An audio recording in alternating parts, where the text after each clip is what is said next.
welcome. Good morning, everybody.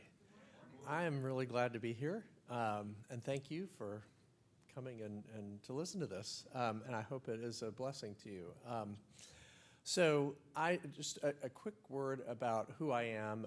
I am the managing partner of a law firm in Atlanta called Bird, Loechl, McCants & Holliday. I'm Loechl, and I'm a corporate and securities and employment attorney. We have a lot of practice areas, and we work with lots of kingdom-minded businesses. We work with secular companies as well. We work with ministries and nonprofits also, and of course individuals. And I have had the privilege of counseling a lot of kingdom-minded business and ministry leaders on various issues, and I love it. It's so exciting to help other people advance their God-given mission, and so, we like to say our mission is to advance your kingdom mission. I will also confess that we moved our office last weekend, and so I have no business cards because they're probably in a box somewhere, and I don't know where the box is. So if after this, I think we'll have some time for Q&A.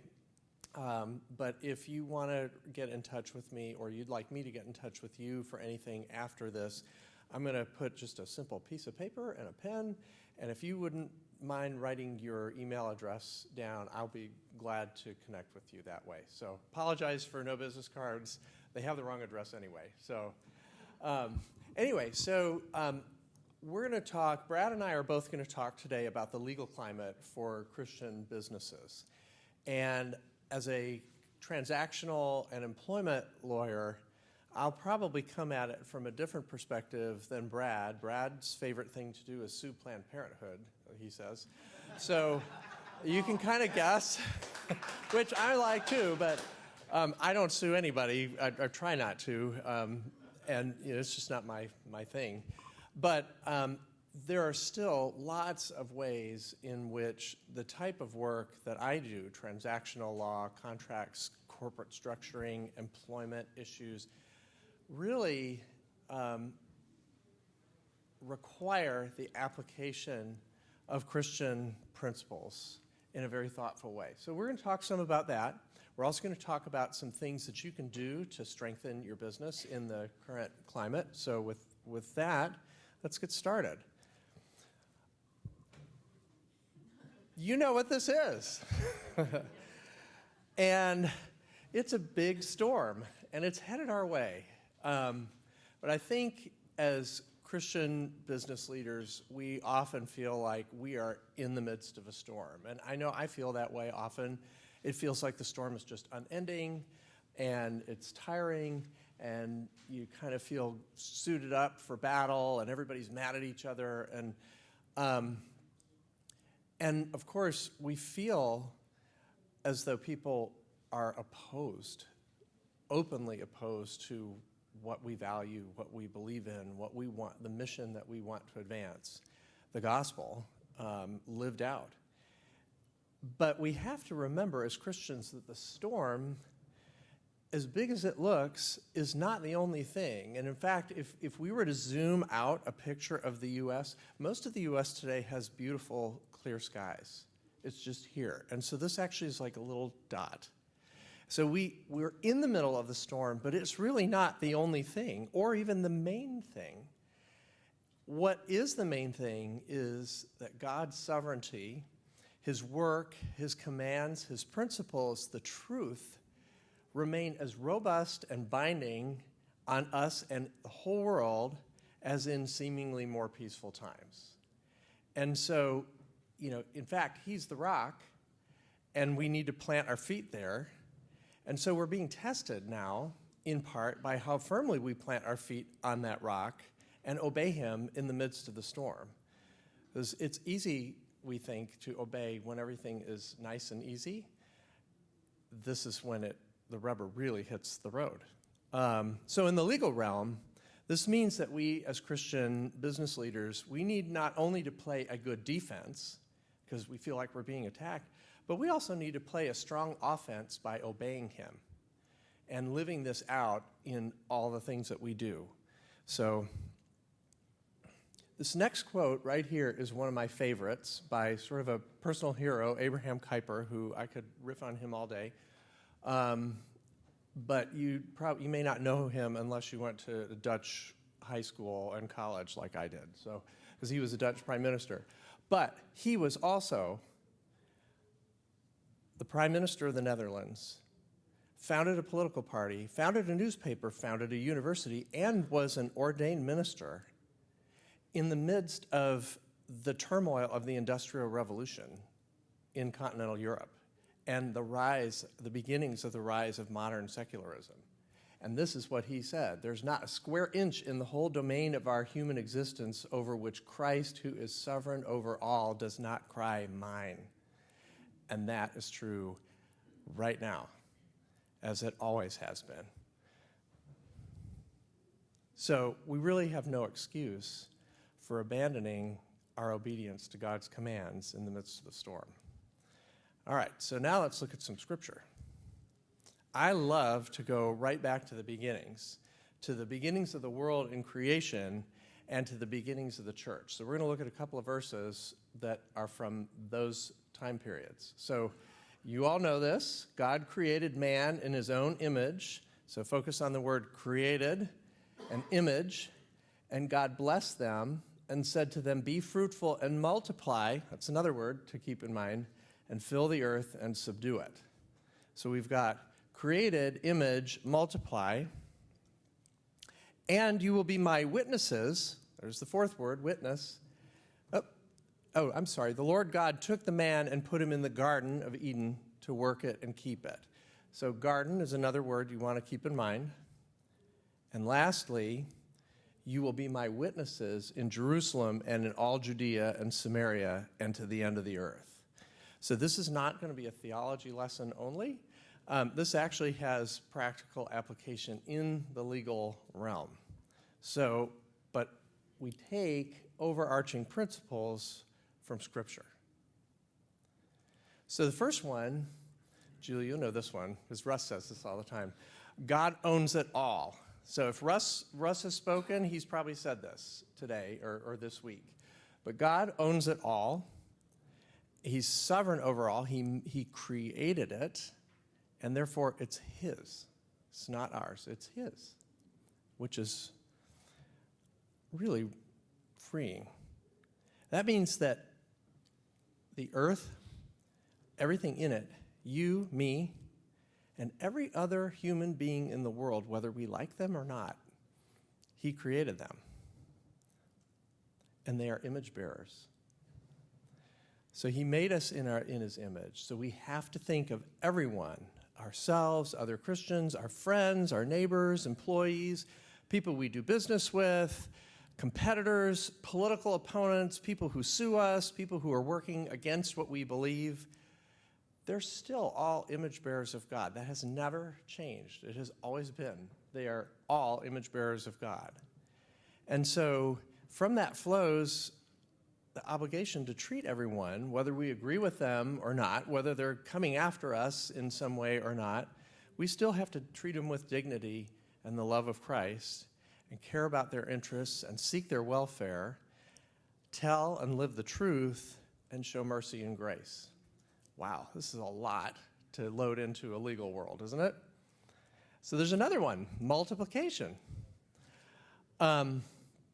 This comes out of the garden. In the garden, God gave us resources to multiply. He says, go and fill the earth. It was, but it wasn't only about having children.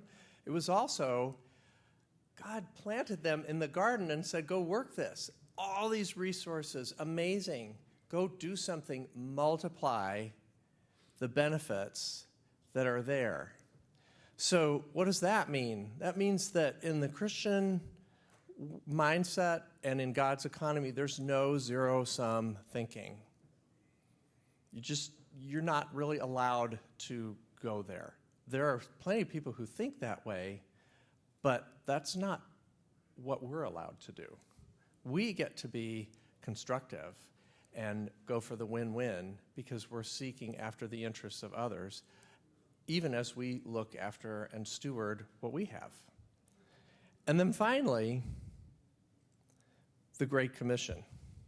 So we're called to be witnesses of Christ everywhere and in every context and setting, including the legal setting. So implications, well, we don't have any excuse for abandoning God's commands in the storm. There's nothing that changed about God's principles just because we're in a storm. We can be hopeful in our obedience because God owns it all. He's in charge. We know he's the rock. He's going to take care of us when it feels tough. We're called to love others in all contexts, in negotiations, in employment, in legal disputes. Please don't confuse that with just being nice. Sometimes when I talk about this, people say, oh, you sound like you're just too nice. No. Loving others means telling the truth, even when it's hard.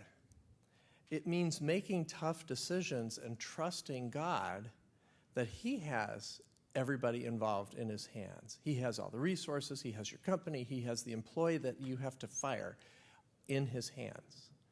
You still can obey God and love others while making hard decisions.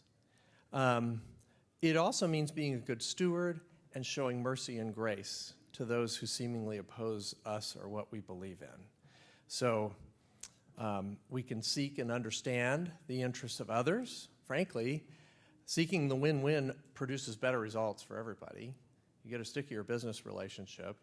You probably get a better deal overall. It lasts longer. You want to do more business together, and you might even witness the gospel in whether it's lived out or in words. You will have that opportunity. And just ultimately, we can't compromise our witness. So this overlays all the legal issues that business owners face, whether it's negotiating a deal, hiring and firing, dealing with government regulation, or defending or exercising your rights as a Christian business owner and leader. All right, so let's talk practical stuff. Okay, so we all want, as Christian business leaders, we want to protect our culture. We want to build a great kingdom culture in our companies. It's going to look different based on the particular business, of course, or who works there, what you do, but you can still build a great kingdom culture. And you want to advance your mission. So that might mean being able to share the gospel with your employees, but it also means I'm going to do business profitably. I'm going to better the human condition through my product or my invention or my services. I'm going to solve a difficult problem for somebody. And I'm going to glorify God in all of that. So we feel like we need to protect things because they're under attack now, but it's also time to advance the mission. So how can we do that? This is where we get really practical and legal. So I work a lot with corporate structure, governing documents, and one of the things that you can do, and you may have heard this before, one of the things that you can do is you can amend your charter, your corporate articles, your partnership agreement, your operating agreement, the bylaws of your corporation. You can amend those to integrate Christian principles and make express your mission. And the reason that you would want to do this, of course, is it's a guide stone for everyone who is around you in the company and those who come after you. And if that's what the legal documents say, then it's hard to veer. But it also helps provide a foundation for defense if you are attacked for following Christian principles in hiring and in other business practices. So we could go into loads of detail about the specifics of it. We don't really have time to do that, but I'll be happy to talk with you more about it afterward. But amending your governing documents to build those things in is an increasingly important tool and it's not very difficult, to be honest, to do that. So it's a simple thing that you can do that will help bake in your kingdom mission and principles. You can also update internal policies like your employee manual and other written policies that you have. This doesn't mean that every policy, I mean, you certainly can't have policies that force employees to adopt a faith or exercise or participate in specific faith-based things. But you can adopt policies that talk about how employees will get along with each other and encourage people maybe to stay away from topics that are off mission and really divisive within some limits. You can make express that the company might have a Bible study and no one is forced to participate, but it's open to all. And there will be no penalties for not participating. That's important to say. But you can make these things express, let people know this is the culture, this is how we're going to treat each other, this is how we're going to do business. You bake in policies that dealing with how people use their social media. That's another one, within boundaries, but you can have social media policies that help protect the company and also, at the very least, help you avoid having employees who represent you do things that are so completely contrary to what your kingdom mission is publicly. So those are some things that you can do. Also, they have to be done thoughtfully, but also not that difficult to do. You also, I really think this is important, you need to make your purpose, mission, and values clear. And, you know, that can be in the governing documents, that can be in your policies, but it's also very important to be able to have them and to be able to share them with people who are interested in coming to work for you. So you may not be able to ask a prospective employee about their faith and what they believe and do, but you can talk about your culture and your mission, and they'll have to decide on their own whether that's comfortable for them. So it's kind of a nice screening and self-selection tool, but again, it reinforces that this is why you exist as a company. This is what's important, and if you didn't have this, the company really wouldn't exist, because why? Okay. So now we're going to move more clearly into hiring. So a challenge for a lot of kingdom-led businesses is maintaining leadership that adheres to biblical principles in the kingdom mission. The question becomes for every organization, how far down in the organization can we go in requiring that employees adhere to certain principles and beliefs? So, as an example, Ronald Blue Trust. So I was their general counsel for a number of years, and they exist to help Christians become financially free to be generous for the kingdom. And they also exist to counsel their clients on how to manage money and steward it in accordance with biblical principles. So you would imagine that their leadership and all their financial advisors need to actually believe this stuff. They need to know Scripture. They need to be able to apply it thoughtfully. They need to believe it. But if you're hiring someone who's going to work for the accounting department and never faces a client, can you require that person to be a Christian? That's hard. You probably can't. So to justify and to be thoughtful about your hiring and make sure that you can defend seeking believers to fill critical positions where that belief is mission critical, you need to document things. So you need to update job descriptions, and you need to make sure that when you describe the duties and roles, you weave in the actual application, the necessity of being able to apply biblical knowledge, biblical wisdom, kingdom principles. If you don't, and someone files a discrimination complaint with the EEOC or a lawsuit comes, you don't really have a good basis to defend against that lawsuit. But updating a job description can do an awful lot to help you with that. You have to be thoughtful about it. You can't overstretch it, but you can do this, and it works. And where things get a little gray, in respect of a particular position, sorry, I didn't get that pushed down, where it's not exactly clear, where it's not so obvious, but you think that it's necessary, you can also bolster your legal position related to a specific position by having a bona fide occupational qualification study done.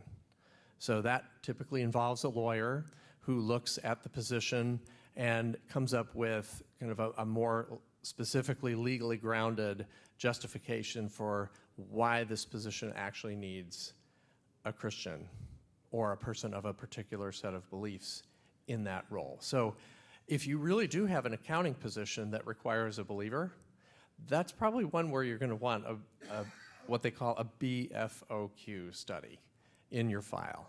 So these are specific legal steps that you can take to protect and make sure that your leadership and your team, where needed, will hold to the principles and beliefs that you think are mission critical. Now, you're not going to be able to do this for the janitor or the person who sits at the front desk and answers telephones necessarily. But the beauty of other tools like screening tools for hiring can also help you find people who are at least aligned values-wise with your culture. So one of the things, again, that Ronald Blue Trust did is they had a kind of electronic pre-screening system that job candidates would go in and they would answer questions about themselves and what their interests were and so forth. And none of the questions were overtly faith-based questions. But what they did was they gave the hiring team a picture of the candidate and whether they would be a good culture fit. And it also served as a self-selection. So some candidates would realize, this culture is not mine, I probably should look elsewhere. And it really was quite effective. And lots of other organizations use those things. They may not have something as elaborate as an electronic screening tool, but you can use questions and so forth in interviews that also help convey the culture without inquiring or doing things that are not legal or that would, result in you discriminating unlawfully, but helping you find the right fit for the culture of your company and its mission. All right, so switching from hiring, I want to talk about something else that I'm encountering a lot these days in contracts.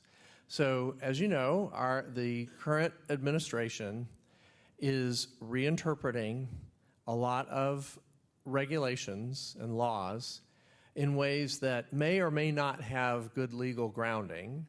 But even yesterday, I was working on a contract for a client.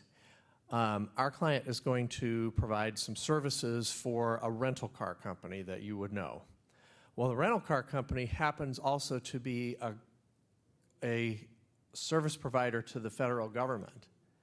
And therefore, all the federal contracting regulations are apply to that customer of my client, and they have to contractually impose those on my client.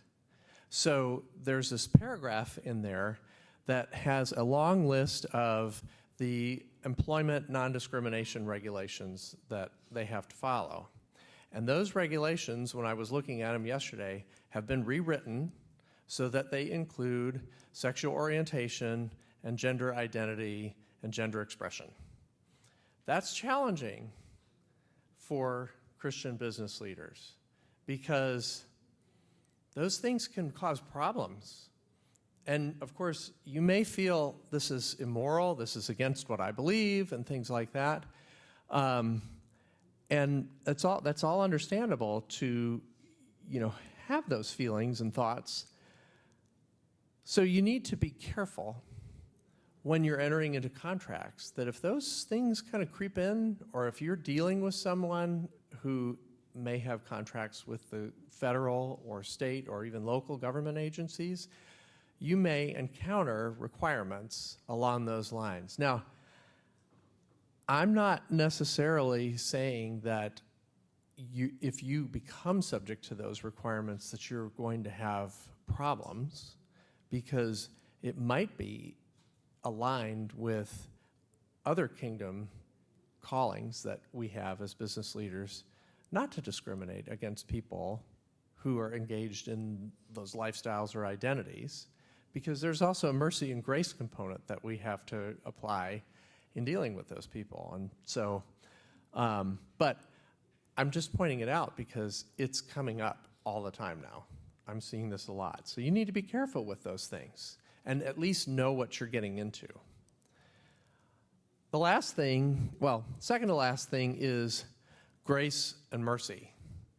So as Christian business leaders, we're embroiled in difficult issues. We may have challenging employees. We may have to get rid of this employee because of behaviors or bad performance or what have you. You may be in a difficult negotiation over a deal, and you're locking horns, and it may slide into litigation.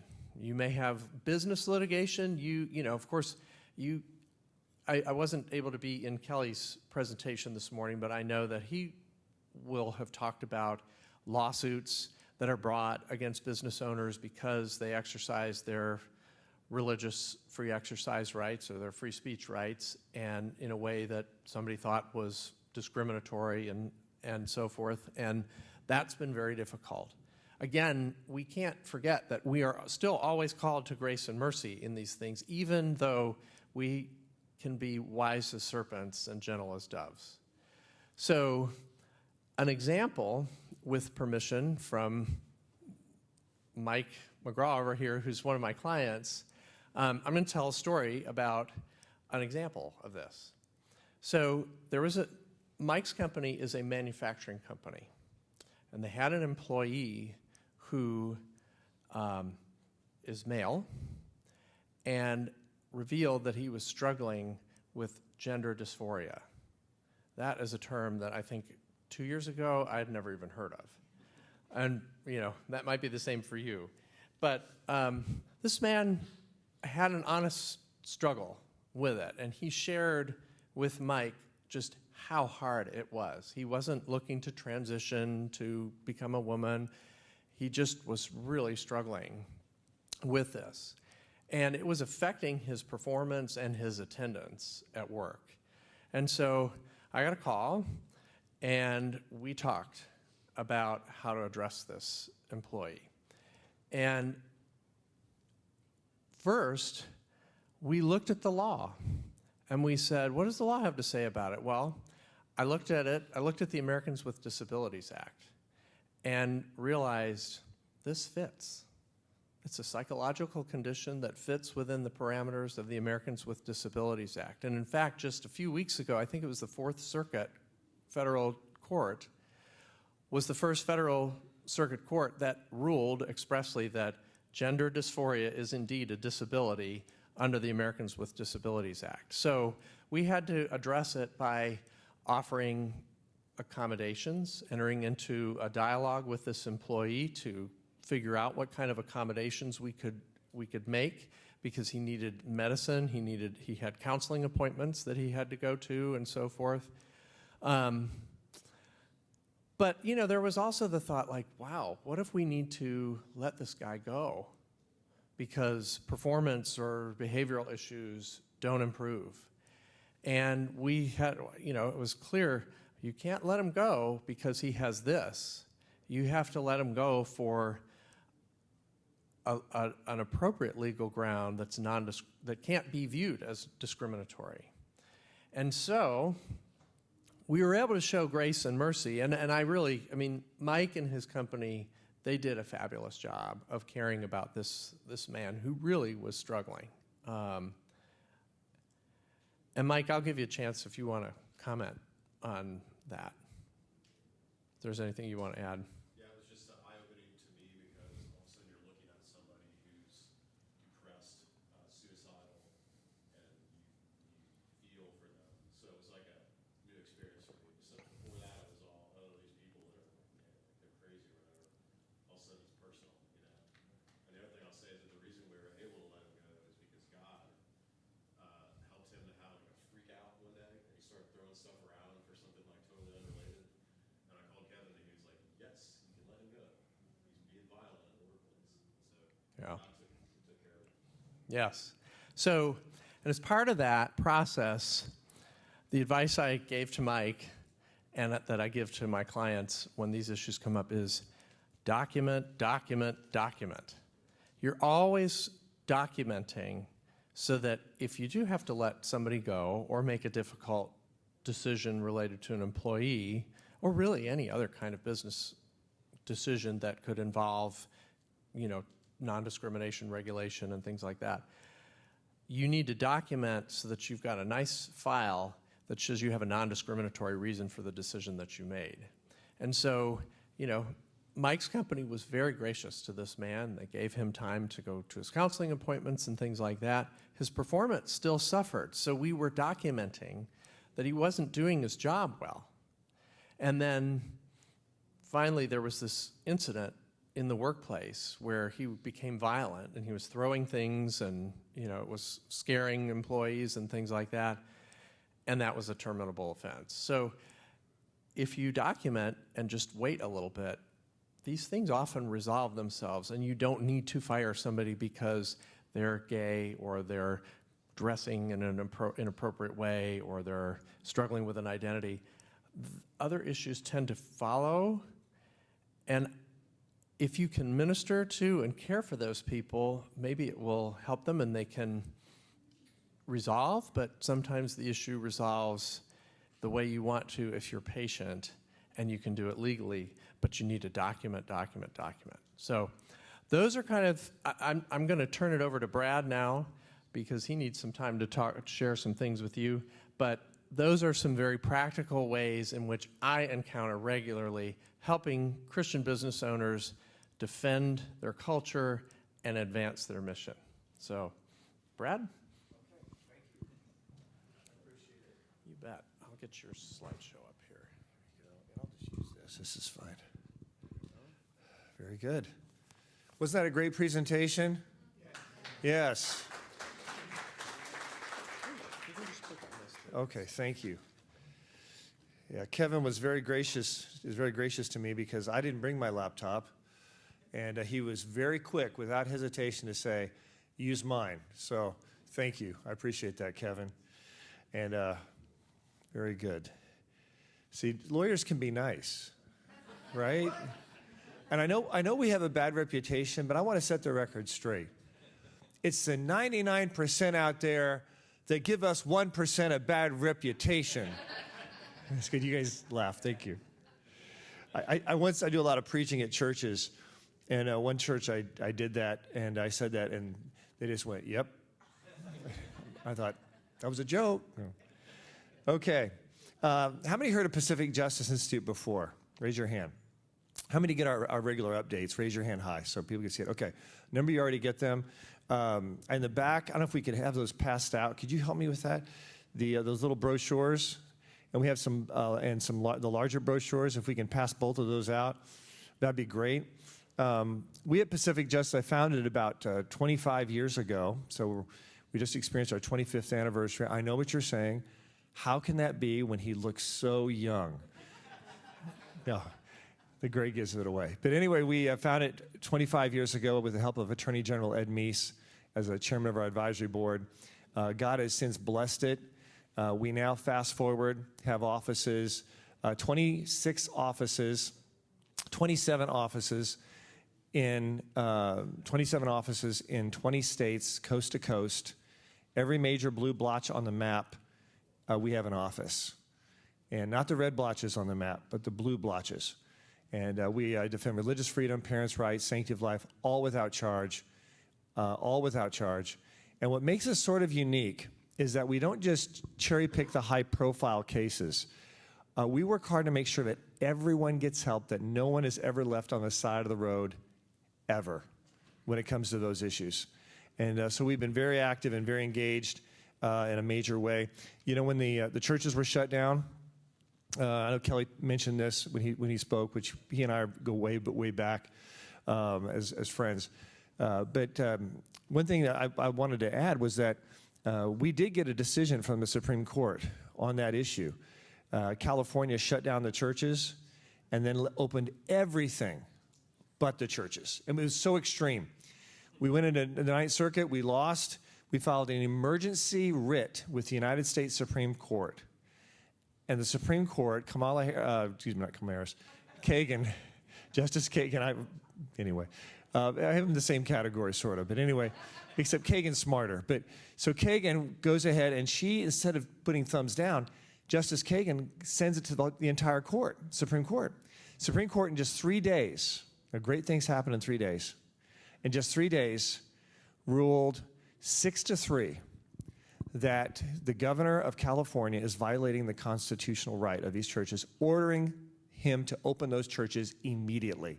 And it sent shockwaves and ripples across the country that we have been using on the offense on behalf of churches. We also use it strategically to open private Christian schools. And so we've helped thousands and thousands with our Zoom calls and messaging. And then we had the second wave hit, which was the forced vaccination requirements, forced vaccines. And we've taken on thousands and thousands of those, defending doctors, teachers, firemen. We have a class action suit for firemen up in Washington State. Ascension Health, second largest medical institution. We sued them. We got all the jobs restored from Christians that were purged.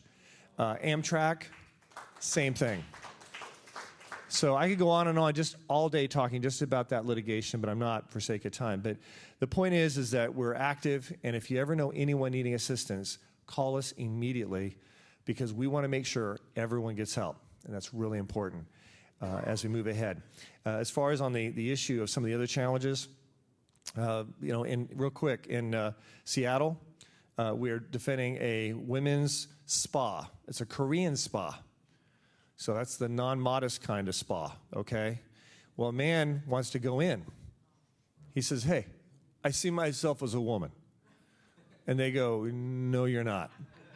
And he says, well, I'm going in. He says, no, you're not. There's mothers with their daughters. You're not going in.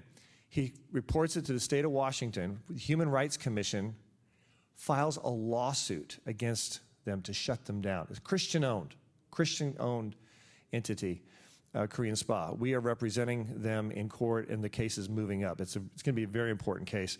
In Michigan, we have these cases all across now dealing with pronouns. And teachers and others being forced to use pronouns that violate their conscience. We have a case in Michigan dealing with the pronoun case, and it's a very important case moving forward that I know the Supreme Court's going to be hearing that issue.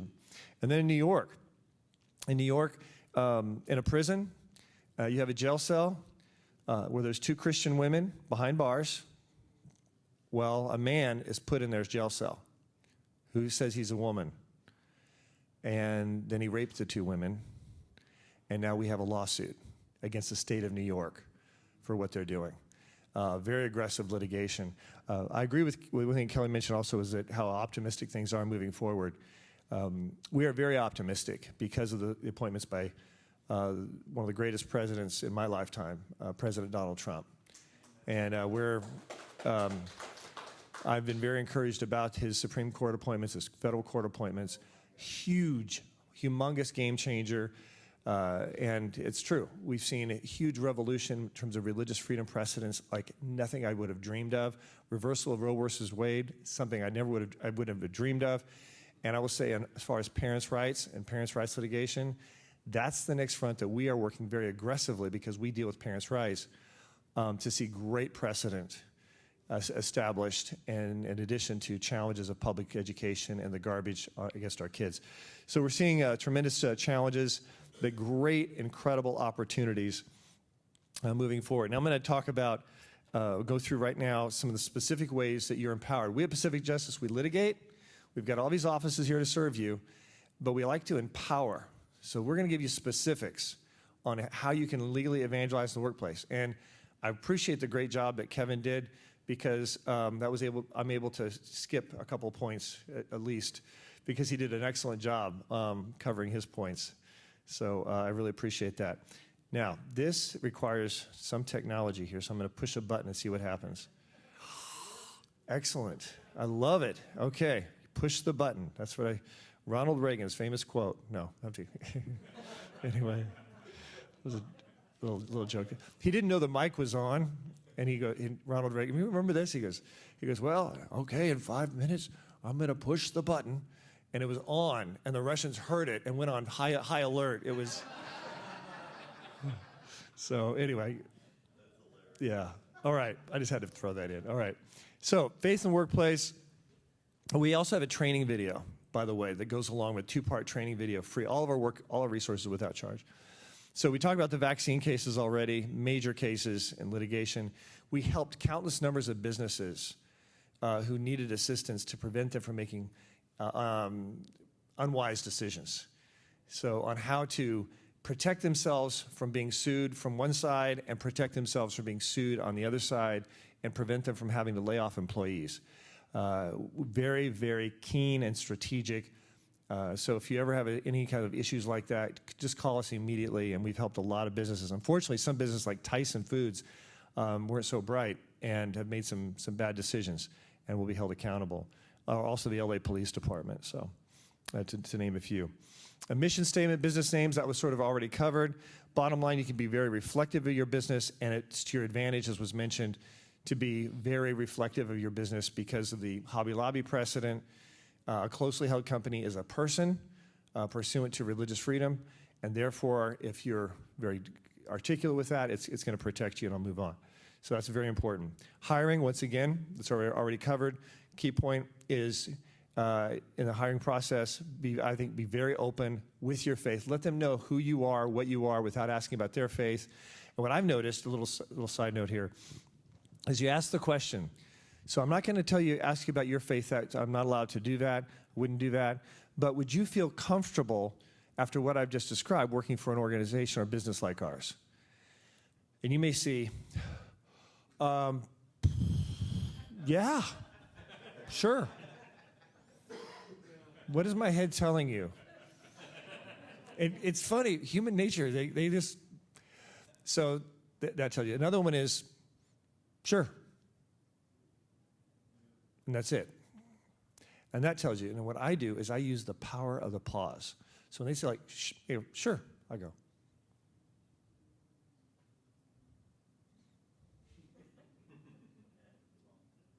If you're feeling uncomfortable just right now, right? Like, say something, right? Yeah. So what they'll do is they'll say, I go to church, and da da da da da da da da da. So you can make sure that they really feel comfortable. Because it's really not a good fit for either if they don't feel comfortable. So we'll move on to the next point. Christian Bible studies, prayer meetings. These are great, fantastic. They're best if they're not led by upper management.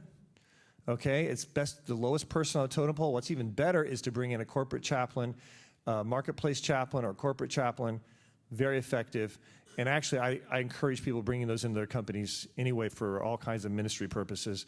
It protects you from being sued, as was mentioned earlier. Sharing your faith. Like I say, you can bring in outside ministers, like in chaplains, but also you can do it in the natural course of conversation. And I like this approach. Barry McGuire taught me this one. I think it's a really good approach, what he's done in his companies. And that is, first he'll qualify the person by saying, say it's a new employee. He'll be talking to him, and he'll say, last Sunday my pastor just said the funniest joke. So he'll say something like that, and then he'll watch their response. If they're a Christian, usually they say, "Oh, you're a Christian. Where do you go to church?" They'll respond. If they don't respond, then that's a trigger that, okay, they're probably not a believer. Okay, I got them qualified. Now, the next step is to let them know that your faith is real. And so when something comes up, you say, hey, I heard your wife's in the hospital. I want you to know I'm praying for her and lifting her up in prayer. If there's anything I can do, let me know. And, and what happens someday is when they're down and out, when things are really hitting them hard and they need someone to pray, they know that you're ready and that you're ready to share with them the hope that is in you. And you can respond to that. For example, we work with a company up in Lancaster, or not Lancaster, near Petaluma, California. And we had them, he was playing Christian music, which we told them they can do. We gave them a full presentation and training on how they can bring faith in the workplace. And one of the employees came to the manager, the head manager, and says, what do I heard this music, this is Christian music, isn't it? He goes, yes. He goes, are you a Christian? He goes, yes. He goes, what does it mean to be a Christian? Right, now this is the San Francisco Bay Area. This is pre-Christian, okay, not post, pre, I'm optimistic. So he shares, he answers the question and answers more questions, and the employee receives the Lord and receives Christ. And that's real important. How many businesses are run by Christians and no one knows that they're a Christian? Just that understanding can be very, very powerful. And another great way, and this is one of my favorite ways, is to prepare your testimony and put it in writing. And then you email it, and we'll work with you on this. You email it to all your employees in your company. And you say something along the lines of, hey, I know many of you wonder what makes me tick. I can't really have time, because of work, to sit down and talk to you individually. Where is my drive? What motivates me? What drives me? For those of you who are interested, I've attached a summary of what makes me tick, what drives me. This is not required. Very important language. This is not required. But if you're just read if your perusal, if you so desire. And a lot of them will read it. And they'll hear your testimony about how you have arrived in your perfect Christianity. No. Satan's big lie, what he'll give you, and he'll tickle in your ear, he'll say, oh, no, you shouldn't do that. Because they remembered what you said and how you raised your voice about second quarter earnings and how you chewed out the manager and you actually used a four-letter word once when, we're humans, right? So, and we all have dark closets. So we all, the story is not how you have arrived and how they can be like you. The story is how Jesus has arrived and come and has justified you and is working on you, right? And sanctifying you. And it's about God's grace and how he's working. So move ahead, think about it, pray about it. But this is a fantastic tool. And we'll work and we'll review it all without charge. Everything I say is without charge. I just have to say it over and over because you're not going to believe me, so I have to, because I'm a lawyer, so anyway. All right. Celebrating holidays, you can do that. You can have a Christmas holiday. Now, what if you have someone who's Jewish who says, hey, I'm offended by this. Because of my beliefs, I can't attend this. No problem. So if you're giving a ham to everyone attending, just give them the ham ahead. No, I'm teasing. Give them a turkey, okay? You guys got that. Okay, ham, kosher. Okay, gotcha. But you can do it. Just make sure they get whatever goodies. So there's no punitive measure to that. But you can do that and just make accommodations. Religious materials at work. You can have a stack of Bibles in the workout room, in the eating area. A full stack of Bibles. Say one per employee, sponsored by the company. Then you say, well, what about the Muslim who wants to put a stack of Muslim, books, the Quran? No. You say, no, this is a company eating area. We're a Christian company, and this is what we're giving out. We're not allowing other materials. If you want to do that in your own time, feel free to, outside the company, but this company is to the glory of the Lord Jesus Christ, and that's how we do. And if you want to help in dealing with that kind of an issue, feel free. You can have purpose-driven life if you want to be a little more, subtle, and you can do that. And then bring on the Bible, and then, whatever, however you want to do it. I love that. And then Christian music, I already mentioned that. You can play that. If someone says, hey, this offends me, this offends my faith, this prevents me from doing my work, let us know. In those situations, you might want to just go ahead and play Christian music without the words. I love to have that case, because what do they have to do? They have to prove that just the sound of the music itself is offensive, and they have to almost bring in a spiritual dimension, which I'd love to litigate. That'd be fun. It would be a terrible burden. So anyway, that's what happens. Christian pictures, posters, you can put those on display. We represented a Christian swimming entity. They train kids in swimming, so swimming pool, They had Christian music, Christian posters up. An atheist mom sued, saying, my child should be able to do this without being exposed to your Christianity. Now, he did everything right. They did everything right. They didn't discriminate in hiring, didn't discriminate on who they provided services for. And as long as you do that, you can be as zealous as you want. And why do I know that? Because in our litigation, we represented them. That's what the judge said after 2 years of litigation. Ruled decisively in our client's favor. And so we went to bat for them. And the attorney who was trying to get a quick $30,000, $50,000 of go-away money didn't get a penny. And we're really glad that we have to. It's so important. That's one reason why we make sure everyone gets help. If we just leave one of them on the side of the road and they get smashed, it sends ripples. And people say, no, remember what happened to so-and-so? We don't want that to happen. And that's why we work hard to make sure that everyone gets help. So never hesitate to call us or let us know. Next one is celebrating holidays. I already did that one. Okay. Religious materials. Employer-employee interactions. Okay, it's moving on its own. Okay, here we go. Employee interactions at work. It's acceptable to share your faith during regular work interactions, but it's best if the discussion is initiated by the employee, where they ask you questions. Also, if you ever do share, say you want to make it very clear that promotion or career is not dependent on their faith, or that special benefits will be given. So, like same with the Bible study. You have a corporate Bible study. Those are fine, but you make it really clear. This is not going to impact business. I know business that got sued, and the allegations were that people in the Bible study were getting higher pay, higher salaries, and more benefits.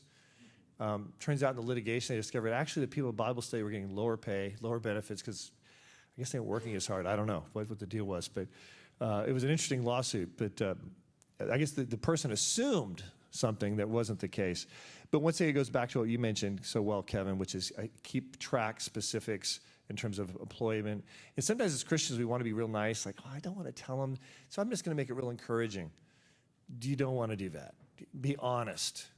They're not going to improve unless you're honest and real clear to them so they can move up and advance. When I first started Pacific Justice, I was so proud that I never had fired anyone. Aren't I a nice guy? I was terrible. That was the cruelest thing I could have done, because some of them needed to move on and get to something that they could do and do much better. And so one of my lessons in life, I could write a book entitled "All the Mistakes You Can Make in Management Because I Made Them," and God's done an incredible work in giving me a lot of lessons through the years. Creative outreach to the community. These are exciting. So donations to charities, your company can donate to charities. You can also, and you can choose whatever you want to do as a company. You can do matching gifts. You can say, these are 3 charities we've chosen, okay? You've chosen 3 charities, and we'll match so much. Well, what if they say, well, wait a minute, these are all Christian charities, and I'm Muslim. I want to give to the, radical Islam, whatever group, or whatever, something else, Islam Love and Compassion group. So I'm trying to be PC. So, okay, anyway. If that's the case, do you have to do that? Do you have to say, okay, we'll add that to the list? No, it's your company. Say, well, this is our company. This is what we believe. This is what we support. It's totally your freedom. With regards to United Way, oftentimes, each United Way chapter chooses the charities they want to back. Well, there's a large insurance company in LA, Los Angeles area, was participating with this United Way that supported Planned Parenthood and LGBTQ and evil stuff. And I talked to the guy who was a Christian, who was one of the top leaders. I said, you don't have to use them. You can use another United Way over here. And they support crisis pregnancy centers and the Boy Scouts and, stuff like that. Well, they shifted over $1 million, went from evil to good, over $1 million, because of that strategic move. And we can help you with that. Donate employees. You can donate employees. I go, wait a minute, what's he talking about here? This sounds, yes. A company, Peter Ox in Southern California, one day of the month, he donates his employees to work for charities. And guess what? They choose the charities. And you can choose, say, whatever, 3, 4, 5, 6 charities. They can all be Christian charities. And if the employee objects and says, no, I can't do that. I don't believe in, Say, okay, no problem. We'll accommodate you. If you have religious objection to that, you can just stay in the office. Say, well, no, I want to work for ACLU, Planned Parenthood. We say, no, we don't sponsor those. But if you want to work in the office, we'll accommodate you. And that's a reasonable accommodation, I believe. And so creative outreach, if you wanted to have volunteer for Pacific Justice Institute and help answer phones. No. Too self-serving. Yeah, all right. Creative outreach to employees. If you've been a little tired, now's the time to wake up, because this is my favorite stuff. All right, first, you can sponsor employees' children to be in summer activities like Christian summer camps. You can pay for that. You know, how many of you have ever heard of have vacation Bible schools at your church or your community? Raise your hand high. Okay, awesome. And guess what? They're usually not the same week, right? What you can do is you can get a list of all the VBSs that summer, list them, and tell your employees, these are the list of all of them for all summer. And guess what? Some of these are free, some of them they charge. If they charge, we'll reimburse you for your kids to go to the VBS. Even if they're a non-believer, they're thinking, all summer, I get this free daycare? All summer? Awesome. And that kid is going to hear the gospel. It's fantastic. Companies should be pushing this. Great opportunity, and along with Christian summer camps. Sponsor an organization like Mothers of Preschoolers. We help the company do this. Usually they're just at churches. No, bring them into your company once a month. It shows that you care, you have compassion. It gives greater tight a bonding with the employee and the company. You want them to be so blessed that they don't want to leave. And this is one way of doing it. It's unique. Christian companies can actually, by thinking more along those lines, how can we bless our people in unique ways? You'll reduce turnover. Even if you're not a believer, if you're an atheist, hearing this presentation, smart thing to do. Even if you don't like mothers or preschoolers, smart thing to do, because you're going to be giving a benefit to your employees. Now, if there's an atheist hearing here, call me, Pacific Justice. I have some good news I want to share with you. Okay, but offer scholarships to specific Christian colleges. So what are some Christian colleges? Raise your hand. So any Christian colleges you guys know of? Liberty University, right? Cal Baptist University. Arizona Christian University. Where? Arizona Christian. Oh, yeah, Arizona Christian University, exactly. So let's say you want to choose, you can choose one or two or three of them, whatever, and say, by the way, we're giving scholarships. If you want to send your kids to one of these Christian colleges, say $500 a semester, whatever requirements you want, great GPA of 2.5, 2.1, 1.5. And you have them go to that school, and that's a great benefit. And it helps to encourage those kids and gives a benefit and another reason for them not to leave your company. Once again, there's a benefit by thinking, how can we benefit them? Bring in outside speakers, inspirational speakers. You can bring them in. You can offer tickets to Christian events, so long as it's not done in a way that it seems to endorse something. So feel free as long as it's not any way conditional. So you don't want the management giving it out. You want the receptionist giving them out. But that's a great thing. The Truth Project is just another example of some great material you can bring into your company. Even ministries, Christian business or related ministries, you can bring them in your company as well. Employee documentation, we already talked about that. Preventive measures for Christian businesses, talked about that already, so I think we covered that. I'd encourage you, this is our website, pgi.org. In your material, if you want to go down there, we have some resources. If you want to check some boxes, I'd love to get those to you. Our training video, Faith in the Workplace, very helpful. Our quarterly newsletter is also on that brochure. You can check that box. Love to keep you updated with that as well. We have questions and answers online. You said another half hour. Thank you, brother. Really appreciate that. I have terrible vision. And then finally, we'll help you with your bylaws, your policies, and help you protect evangelism. We're here to serve you. God bless you all.